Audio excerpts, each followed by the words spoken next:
नमस्कार, जय माता की। मैं हूं सोनाली चौहान। हमारी खास पेशकश में आपका स्वागत है। पूरे देश में नवरात्रि की धूम देखने को मिल रही है। भक्तों का तांता लगा हुआ है। सभी भक्त ये जानना चाहते हैं कि नवरात्रि की पूजा कैसे करें, क्या पूजा की विधि विधान है, क्या माता की महिमा है। तो यह सब बताने के लिए स्टूडियो में हमारे साथ मौजूद हैं पंडित आचार्य रमाकांत जी। बहुत बहुत स्वागत है पंडित जी आपका। पंडित जी नमस्ते। नमस्कार, जय माता जी। तो आपसे ये जानना चाहेंगे कि नवरात्रि, देश में नवरात्रि दो तरीके से मनाई जाती है, पर नवरात्रि में शारदीय नवरात्रि को ही क्यों अधिक महत्व देते हैं? सभी भक्तों को जय माता जी। सर्वमंगल मांगल्ये शिवे सर्वार्थ साधिके शरण्ये त्र्यंबके गौरी नारायणी नमोस्तुते। प्रथमम शैलपुत्री च द्वितीयम ब्रह्मचारिणी। पहले दिन माता को शैलपुत्री के नाम से हम लोग जानते हैं। क्यों? शैल माने होता है पर्वत, और शैल माने हिमालय। और माता पार्वती ने, हिमालय ने जब उनकी तपस्या की, आराधना की, इस निमित्त कि हमारे यहाँ संतान में माँ आ जाए, तो माँ ने जब सती रूप को त्यागा था, तो सबसे पहले हिमालय के राजा हिमांचल माता मैना से उन्होंने जन्म लिया। तो पर्वत पर सबसे पहले वो प्रकट हुई, इसलिए उनका नाम पड़ा शैलपुत्री। इसलिए पहले दिन शैलपुत्री का पूजन किया जाता है। देश में दो नवरात्रियां पड़ती हैं, इसमें से शारदीय नवरात्रि को ही अधिक महत्व क्यों देते हैं? शारदीय नवरात्रि का यहाँ तक पुराण और वेदों में जो वर्णन है, उसमें लिखा हुआ है कि शरत काले महापूजा। शरत माने जो सरलता से मनुष्यों को भगवती कृपा प्राप्त कर दे, भक्तों की कामना पूरी हो। शरद काल में ही सबसे पहले हमारे यहाँ पर फसल बोई जाती थी। जब पहले बारिश की फसल कम होती थी तो रबी की फसल आती थी। खरीफ में बिना बोए हुए जो अनाज पैदा होते धन धान्य से, और पृथ्वी पर जब जल से तृप्त हो जाती थी, तो हर एक चीज जो है जल से तृप्त होती। जब पृथ्वी जल से तृप्त हो जाती तो वो अपनी तरफ से हमारे लिए अमृत ही जल है।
पंडित जी, आपने घट स्थापना के बारे में तो बताया, हमारे दर्शक आपसे ये भी जानना चाहेंगे कि माता शैलपुत्री का महत्व क्या है?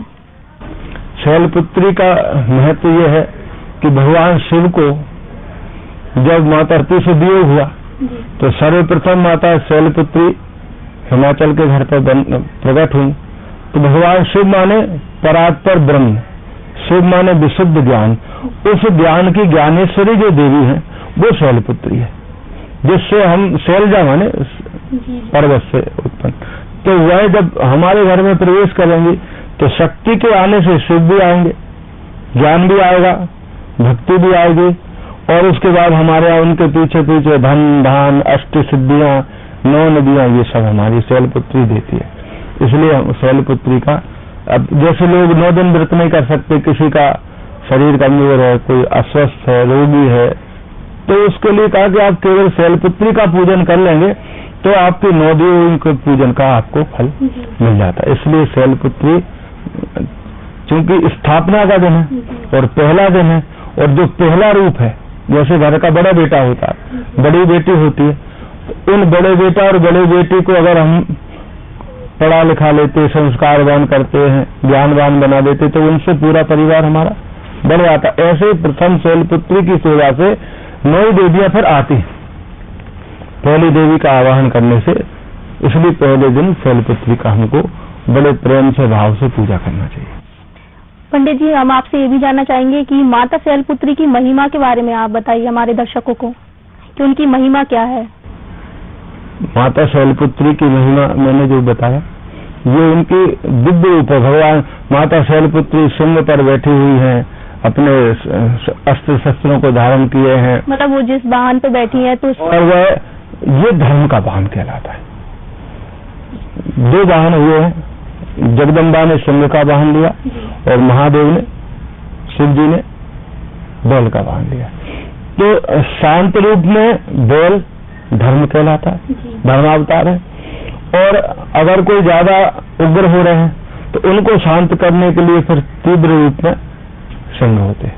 तो सिंहा धर्म स्वरूप है, सिंह धर्म के रूप है, इसलिए माता ने सिंह का वाहन लिया और शिव जी ने बैल का रूप लिया। माता के वाहन है। अच्छा, खड्ग धारण, तलवार धारण क्यों करती है? कि तीक्ष्ण संकट क्यों ना हो हमारे जीवन में, वो प्रतीक है। कितने कठिनाई हो, कितने बुराई हो, कितने बड़े से बड़े शत्रु हमारे सामने आ जाए, माता का अस्त्र जो है, माता का अस्त्र माने माँ की कृपा, वो इतना बड़ा अस्त्र है कि वो आपके सारे संकट दूर कर देती है। तो ये इनका माँ का महत्व है। खप्पर रखती है माँ, जैसे काली रूप में खप्पर इसलिए रखती है कि बुराइयों को इकट्ठी करके रखो और वो किसी के पास जाए ना, तो जो हमारा विकार है वो खप्पर के रूप में वो ग्रहण कर लेती और हमको अमृत रूपी कलश में से वो हमें आशीर्वाद देती। पंडित जी, नवरात्रि में कलश स्थापना को बहुत महत्व देते हैं, तो इसके बारे में भी आप हमारे दर्शकों को बताइए। कलश स्थापना नवरात्रि नहीं, हमारे सनातन हिंदू संस्कृति में जितने भी त्योहार हैं, छोटी से छोटी पूजा हो, बड़ी से बड़ी पूजा हो, उन सब में घट स्थापन कलश का महत्व है। क्योंकि सबसे बड़ी बात तो ये है, जैसे हम लोग आज यहाँ बैठे हुए, कोई पर्वत पर बैठा है, कोई देश में विदेश में, सब जगह बैठे हुए, लेकिन वो लोग तीर्थों की यात्रा नहीं कर सकते। जैसे बड़ी बड़ी कथाएं होती, यज्ञ होते, उन सब में भी कलशों का हम लोग उपयोग करते, कलश यात्रा करते। तो कलश माने घट, घट को एक प्रकार से प्राण भी कहते हमारे घट में भगवान बैठे। तो जो प्राण है वो ही घट का रूप है, और घट के अंदर समस्त प्रकार के तत्व उद्दीप्त होते हैं, प्रकट होते हैं, समाहित होते हैं। आवाहन किया जाता है तो उसमें लिखा जाता है कि गंगे च यमुने च गोदावरी सरस्वती। तो इतनी सारी नदियां हैं, आप इतनी सारी नदियों में जब जाएंगे तो इतने जगह तो हम जा ही नहीं पाएंगे, हमारे 9 दिन का पूरा वर्ष निकल जाएगा। तो हम भाव से उन सभी नदियों को, सारे तीर्थों को कलश में बुलाते हैं। उसमें गायत्री, सावित्री, सूर्य भगवान तक का आह्वान होता है। 9 देवियां होती हैं घट में, ब्रह्मा विष्णु आदि देवता होते हैं। तो कलश के घट के अंदर पूरे ब्रह्मांड के देवता होते हैं। यदि हम ब्रह्मांड को कलश का रूप मान लें और उसमें प्राण तत्व समाहित कर लें तो वो देवता बनकर माँ का घट कहलाता। इसको कहते अमृत कलश। जैसा कि पंडित जी ने बताया अमृत कलश के बारे में, अब पंडित जी आपसे ये भी जानना चाहेंगे कि कुछ दर्शकों को पता रहता है कि पूजा की विधि विधान भी पता रहता है, किसी को नहीं पता रहता है, तो उनका भ्रम दूर करिए आप, मतलब कि किस तरीके से पूजा पाठ करें, क्या नहीं करें, जिससे माता प्रसन्न हो। देखिए, सबसे पहले तो मन को पवित्र रखना चाहिए, शरीर को पवित्र रखना, अपने विचारों को पवित्र रखना है। फिर नवरात्र में प्रत्येक प्राणी के अंदर माँ का रूप देखना चाहिए। जैसे बेटी में तो हम माँ को रूप देखते हैं, जगदम्बा का, पत्नी में भी वही रूप देखेंगे, ये भी आदि शक्ति का रूप है। बहन में जितने भी देवियां, यहाँ तक हमारे नवरात्रि में जिन जिन से हमारा संपर्क होता है, उन सबको माँ के रूप में देखना चाहिए। सर्व रूपमयी देवी, सर्वम देवी मयम जगत, संसार भी देवीमय है और हम संसार में आए हैं। तो उस समय सबसे पहले पवित्र भाव से शुद्ध स्नान करें, शुद्ध वस्त्र पहने। लाल वस्त्र माँ को ज्यादा प्रिय है तो लाल वस्त्र पहने। फिर पहले तो गाय के गोबर से लीपा जाता था, लेकिन अब हमारे फर्श हैं, सब है तो नहीं मिलता, तो जरा सी मिट्टी हल्दी मिला करके वहाँ चौक पूरे लीप करके पानी फेर कर शुद्ध करें। सुंदर चौक पूरे, चौक नहीं पूर सकते, एक ट्राइंगल त्रिभुज बनाकर उसके बीच में पॉइंट रख दें, बिंदी रख दें। उस पर गेहूं, चावल, थोड़ी मिट्टी रखें, एक कलश रखें मिट्टी का, उसके अंदर गंगा जल भरें। बहुत अच्छी बात है कि हमारे यहाँ तो नर्मदा जल आता ही है, सब जल योजना तो हमारे घर में तो स्वयं तीर्थधार है। उसके बाद उसमें पैसा, सुपारी, हल्दी गांठ डालें, आम की पल्लव डालें, पत्ते डालें। पत्ते भी 5, 7, 9 ऐसे होना चाहिए। कलावा बांधे, 9 बिंदी लगाना चाहिए सिंदूर से, 9 देवियों के नाम की, क्योंकि हम 9 दिन 9 कलश नहीं रख सकते, तो एक ही दिन में 9 देवियों का कलश रखें। उस पर श्रीफल नारियल रखें और माँ को जल से आचमन कराएं, दूध से चढ़ाएं, पंचामृत, शुद्ध जल, कलावा बांधे, एक चुंदी उठाएं छोटी सी, जो श्रद्धा में आए। चंदन, अक्षत, लाल फूल जरूर चढ़ाना चाहिए माँ को। हलवा पूड़ी बहुत प्रिय है माँ को। फिर एक नींबू और गुड़हल का पुष्प चढ़ाएं और सामान्य भगवती की आरती करें, कपूर से कर दें, घी का दीपक जला दें। किसी के पास द्रव्य की कमी है मान लो, तो वो तेल का दीपक भी 9 दिन जला सकते हैं। अगर व्यवस्था है तो शुद्ध घी का जला दें। नहीं भी है तो जितनी देर पूजा करें उतनी देर दीपक जलाएं और उनसे कह दें कि माँ सूर्य के रूप में हमें दीपक आपको समर्पित कर रहे हैं, चंद्रमा के रूप में दीपक अर्पण कर रहे हैं। जब हमें आप सक्षम बनाएंगी तब हम खूब आपकी जोत जलाएंगे। फिर हवन जरूर करना चाहिए। जैसा कि आपने बताया पंडित जी, नवरात्रि में ज्यादातर लोग व्रत रखते हैं, तो व्रत रखने की क्या विधि विधान है? देखिए, व्रत का मतलब होता है हमारी वृत्ति अच्छी रहे। अन्न खाएंगे तो अन्न में विकार होता है, जैसे आलस आएगा, नींद आएगी, क्रोध आएगा। अगर मिर्ची ज्यादा खा ली, तीखा खा लिया तो पेट में तकलीफ हो सकती है। 9 से अधिक जागरण करना चाहिए, अधिक से अधिक पूजा करना चाहिए। दुर्गा चालीसा कर लें, पाठ कर लें। और छोटा सा मंत्र है ओम दुम दुर्गायै नमः, इसका जाप कर लें। एक बीज मंत्र है ओम ऐं ह्रीं क्लीं चामुंडायै विच्चे, इसका मंत्र जाप कर लें। और अगर कोई नहीं कर सकता तो सर्वमंगल मांगल्ये शिवे सर्वार्थ साधिके शरण्ये त्र्यंबके गौरी नारायणी नमोस्तुते, इन छोटे छोटे मंत्रों से बड़ी बड़ी आराधना का फल मिलता है। तो हमको ये, चूंकि इन साधना में कष्ट ना हो, इसलिए हमको फलाहार करना चाहिए। फलाहार में जो हम अधिक से अधिक भोजन करते हैं, जो ज्यादा से ज्यादा ऊर्जा भोजन से मिलती, वो अल्पाहार से उतनी ऊर्जा शरीर को मिल जाती और हमारा शरीर चैतन्य रहना चाहिए। इसलिए हम फलाहार का महत्व है। पंडित जी, नवरात्रि में कुछ खास विशेष कुछ योग? देखिए, सबसे बड़ी बात तो इस बार इतना दिव्य योग है कि हमारे नवरात्र के दिन चित्रा नक्षत्र आ रहा है और चित्रा नक्षत्र में माँ का आवाहन होता है, माता का प्रिय नक्षत्र है।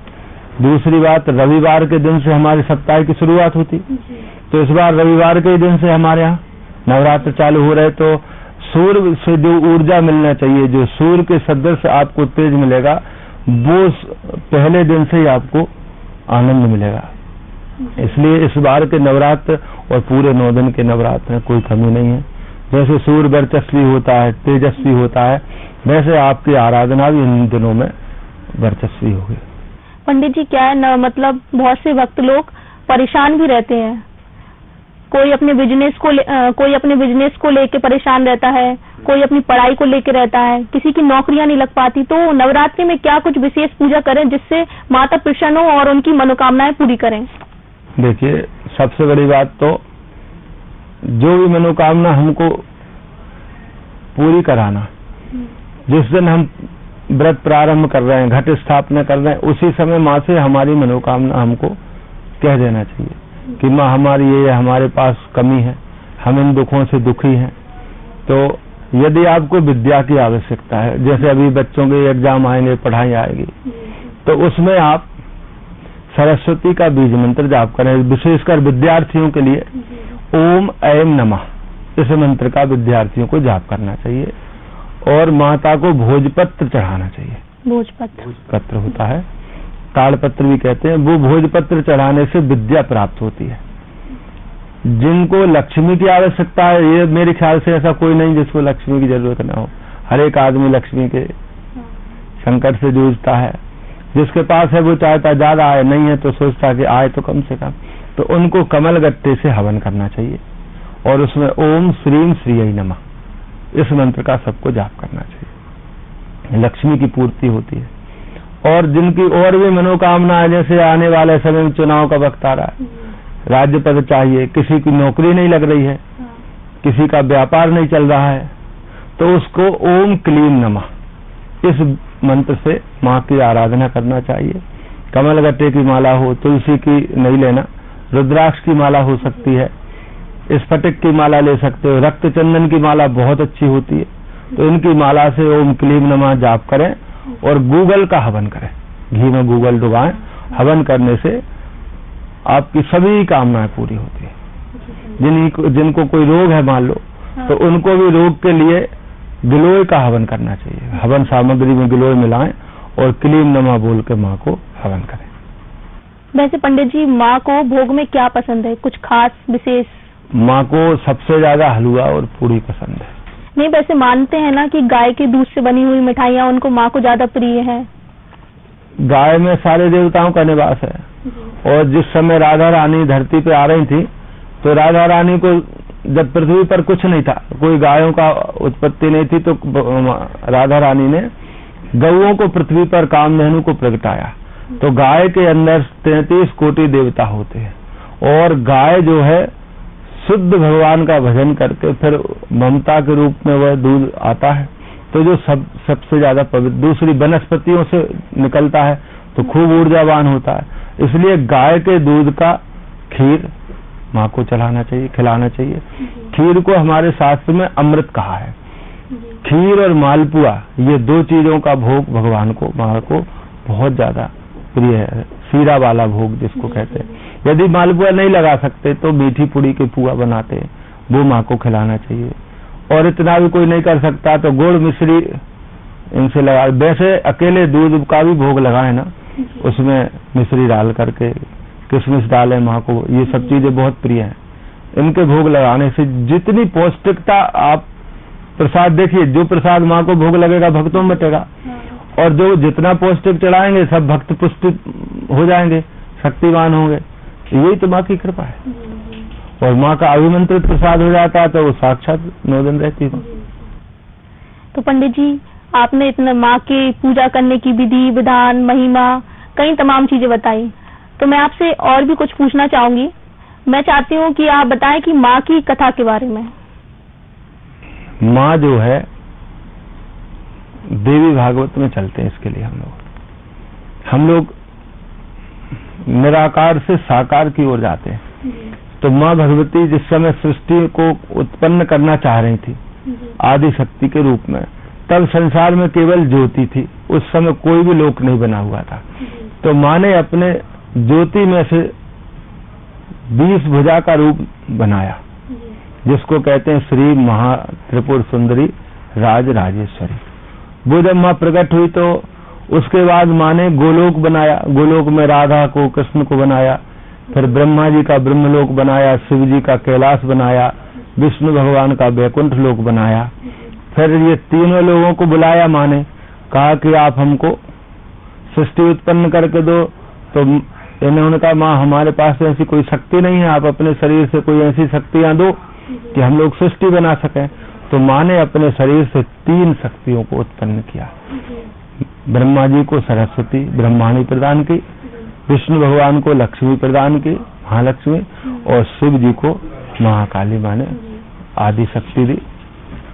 फिर माँ अपने शरीर से माँ ने 9 रूप बना करके संसार में सब जगह ये स्थापना कर दी। जब सती अपनी देह को त्याग कर चुकी थी तो अधजली देह को शिव जी जब ले जा रहे थे, तो उस देह के विष्णु भगवान ने टुकड़े किए तो उनसे 52 शक्तिपीठ बने, कलकत्ता से लेकर वैष्णो देवी तक। तो ये माँ का इस प्रकार हर पृथ्वी के हर एक कोने में जो कण गिरा उस समय सुदर्शन के चलने से, तो हर एक ग्राम में माता का स्थापना हो गई। तो कोई भी मंदिर, कोई भी स्थान, कोई भी शक्तिपीठ कम शक्तिशाली नहीं है। तो ऐसी माँ की महिमा है कि सर्वत्र माँ करके व्याप्त हो गई। माँ तो सर्वत्र है। जो जितनी पाठ करे, रात्रि जागरण करें, हम लोग खूब कन्याओं का भोजन कराएं, दीन का विरक्तों का भोजन कराएं, माँ को नींबू की माला पहनाएं, माँ को गुड़हल के पुष्पों की माला पहनाएं, रोज एक कन्या का भोजन कराएं। इस प्रकार सबका सम्मान करें, यही सबसे बड़ा माँ का काम है। वही खुश माँ जब होती है खुश कि जब माँ के जितने रूप हैं उन सबके हम आशीर्वाद लें, किसी के अंदर विकार ना देखें, सबकी पूर्ति करें। जो मांगने आए तो यही समझो कि माँ ही हमारे यहाँ इस रूप में आई है। सबको संतुष्ट करने से माँ खुश होती है। फिर से वही मंत्र कहूंगा कि सर्वरूप मयि देवी सर्वम देवी मय जगत। ये संसार माता का रूप है और माता में सारा संसार समाया है। इसलिए हमको नमो देव्ये महादेव्ये शिवाय सत्यम नमः। भगवती ने सबके साथ, आज आप बैठे हैं, आपके अंदर भी वही माता बैठ करके आपसे ये ज्ञान दे रही, शक्ति दे रही है। या हमारे अंदर भी माता ही बैठ करके जवाब दे रही है। तो माता नवरात्रि में हर एक प्राणी के साथ रहती है। प्रेम से प्रकट हो ही में जाना, जिसका जितना प्रेम है माँ से इतना हमको पता लग जाता है।